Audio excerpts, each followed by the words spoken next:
Badan Pelindungan Pekerja Migran Indonesia atau BP2MI menyoroti proses hukum para pelaku tindak pidana perdagangan orang.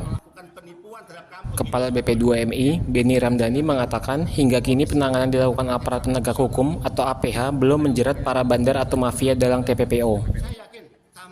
Padahal para bandar beroperasi di balik layar merupakan otak bisnis yang bertanggung jawab atas banyaknya kasus pekerja migran Indonesia menjadi korban kekerasan di luar negeri.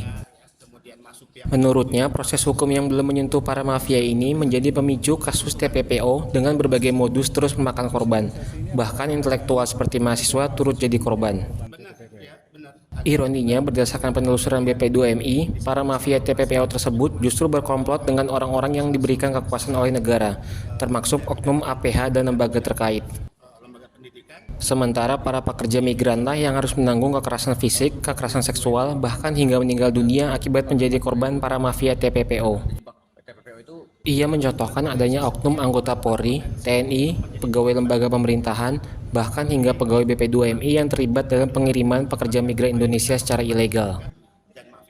BP2MI berharap pembentukan gugus tugas pencegahan dan penanganan tindak pidana perdagangan orang yang dibentuk pemerintah nantinya dapat menyentuh para mafia TPPO. Oknum yang memiliki atribut kekuasaan di depan presiden, saya katakan pelakunya ada oknum TNI, oknum Polri, oknum kementerian lembaga, termasuk oknum BP2MI.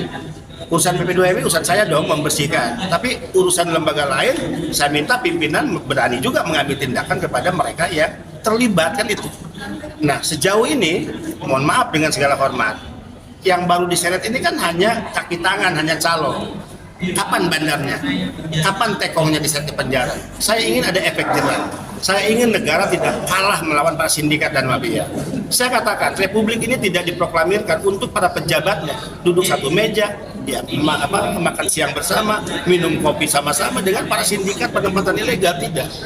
Republik ini dimerdekakan untuk membebaskan rakyatnya, memerdekakan rakyatnya dari kebodohan, kemiskinan, dan segala bentuk penindasan. Itu yang dilakukan dan menjadi komitmen kita semua. Tapi terkait oknum pejabat ini, apakah BP2MI sudah berkoordinasi dengan lembaga-lembaga? Dengan Panglima TNI kita sudah, dengan Pak Kapolri sudah, ya. Saya yakinlah pelan-pelan. Karena tentu ini adalah warisan masa lalu di mana negara terlalu lama melakukan pembiaran yang sangat panjang. Dan ini saatnya negara hadir, negara tidak boleh kalah dan hukum bekerja. Ini saatnya. Hasilnya apa, Pak? Sudah ditangkap ya 900 tersangka dalam waktu 3 bulan oleh Kapolri. Tapi boleh dong kalau saya memberi message kepada Pak Kapolri, Pak, jangan hanya para kaki tangannya, Pak, ini ada bandar-bandarnya daerah tertentu, boleh dong, masa saya nggak boleh? Dan kalau saya udah ngomong ada bandarnya di mana, nggak mungkin juga saya ngasih data palsu ya kepada Pak Kapolri. Kalau bandar itu sendiri WNI atau kemungkinan warga negara asing yang masih WNI? Bandar-bandar cukong-cukongnya di daerah mana? Sampai saat ini jumlah PMI ilegal berapa sih? Kalau PMI ilegal otomatis nggak mungkin kita tahu. Mereka kan berangkat tidak pernah melapor, tidak mungkin melapor, sehingga otomatis tidak terdata.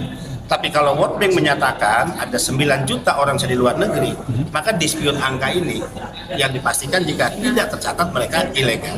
Dan riset World Bank nggak perlu dilakukan lah, pasti saintifik lah, pasti ilmiah. Download Tribun X sekarang, menghadirkan lokal menjadi Indonesia.